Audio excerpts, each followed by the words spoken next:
Assalamualaikum warahmatullahi wabarakatuh. Alhamdulillahil awwalu bila ibtida' wal akhiru bila intiha'. Wassalatu wassalamu ala imami ahli sofai wal wafa' qutbil anbiya wal awliya Sayyidina maulana Muhammadin khairid dawa' likulli saqamin wada' rahmatan huwa syifa' fis sirri wal jila' wa ala alihi wa sahbihi ma damatil ardi was sama'. Qala rabbi shrah li sadri wa yassir li amri wahlul 'uqdatam min lisani yafqahu qawli. Amma ba'd.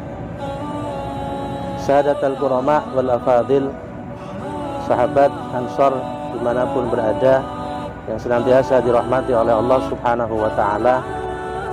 Alhamdulillah, kita bertemu kembali dengan bulan suci Ramadan pada tahun ini, tahun 1443 Hijriah, yang mana kalau kita mau tengok ke kanan dan ke kiri, yang mana tahun lalu ada sahabat kita, ada teman kita, ada saudara kita, ada tetangga kita, bahkan keluarga kita yang tadinya atau tahun lalu masih bersama dengan kita, tapi Ramadan tahun ini mereka sudah tidak bisa bersama dengan kita lagi untuk melaksanakan ibadah di bulan Ramadan tahun ini.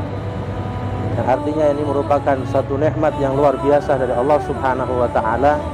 Kita masih bisa dipertemukan dengan bulan Ramadan, bulan yang penuh berkah, bulan ampunan, dan bulan yang penuh rahmat dari Allah Subhanahu wa ta'ala. Sahabat Ansar dimanapun berada, rahimakumullah, ketika masuk bulan Ramadan, maka kita akan sering atau bahkan mungkin kita sudah familiar atas sebuah cerita bahwa pada zaman dulu ada seorang majusi yang mempunyai anak, yang anaknya ini makan di hadapan orang-orang muslim di bulan Ramadan. Lalu si majusi ini memanggil anaknya dan memukul anaknya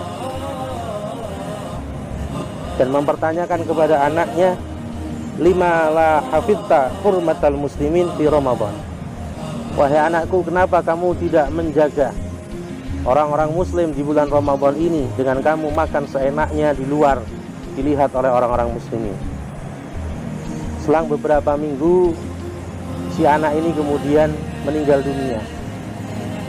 Dan setelah meninggal dunia, ada seorang kiai di daerahnya yang bermimpi bertemu dengan anak tadi. Nah, dalam mimpi seorang kiai ini, anak tadi mendapatkan rahmat, mendapatkan nikmat yang luar biasa dari Allah Subhanahu wa ta'ala, berupa anak ini ditempatkan di surganya Allah Subhanahu wa ta'ala. Lalu sang kiai ini bertanya, wahai anakku, kenapa engkau bisa mendapatkan tempat semulia ini di sisi Allah Subhanahu wa ta'ala? Lalu anak itu menjelaskan, ya betul, saya ditempatkan oleh Allah di surganya Allah karena saya menjaga kehormatan orang muslim di bulan Ramadan. Maka Allah menjagaku sebelum aku meninggal dunia. Allah memasukkanku dalam agama Islam sehingga aku mati dalam keadaan husnul khatimah dan diberikan tempat surga oleh Allah Subhanahu wa ta'ala.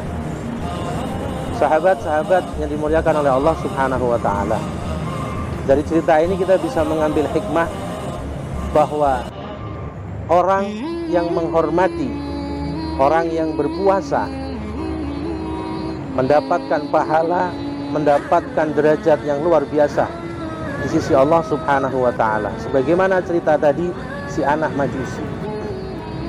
Tetapi kita belum pernah membalik cerita daripada anak majusi tadi. Orang non-muslim diharuskan untuk menghormati orang muslim yang berpuasa. Tapi apakah pernah kita berpikir sebaliknya, orang muslim yang berpuasa menghormati orang non-muslim yang tidak berpuasa? Ini yang mungkin kadang kita lupa. Kita orang berpuasa hanya minta dihormati oleh orang lain yang tidak berpuasa dengan berbekal cerita tadi. Tapi kita lupa bahwa kita muslim yang berpuasa pun kita punya kewajiban menghormati mereka yang tidak melaksanakan ibadah puasa. Yang artinya apa? Puasa yang kita lakukan jangan kemudian menjadikan diri kita ini lebih baik daripada orang-orang lain yang tidak berpuasa. Jangan kemudian dengan kita berpuasa kita merasa kita orang yang lebih baik daripada mereka yang tidak berpuasa, sehingga kita meminta kepada orang yang tidak berpuasa untuk menghormati kita yang melakukan puasa. Tapi kita lupa bahwa kita orang yang berpuasa pun juga harus menghormati mereka yang tidak berpuasa. Dan yang menjadi kendala kita adalah kita dengan puasa kita sudah merasa orang yang paling hebat, menganggap orang yang tidak berpuasa mereka tidak lebih baik dari diri kita.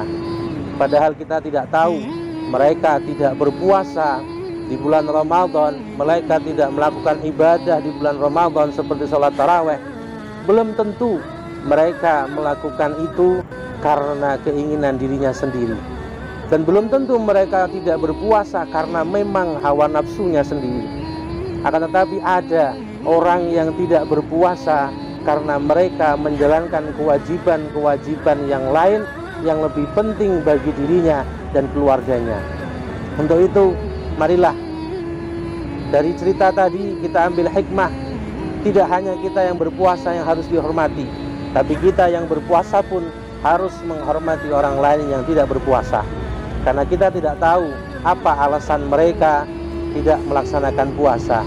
Bisa jadi mereka meninggalkan kewajiban satu, tapi mereka melakukan kewajiban-kewajiban yang lain.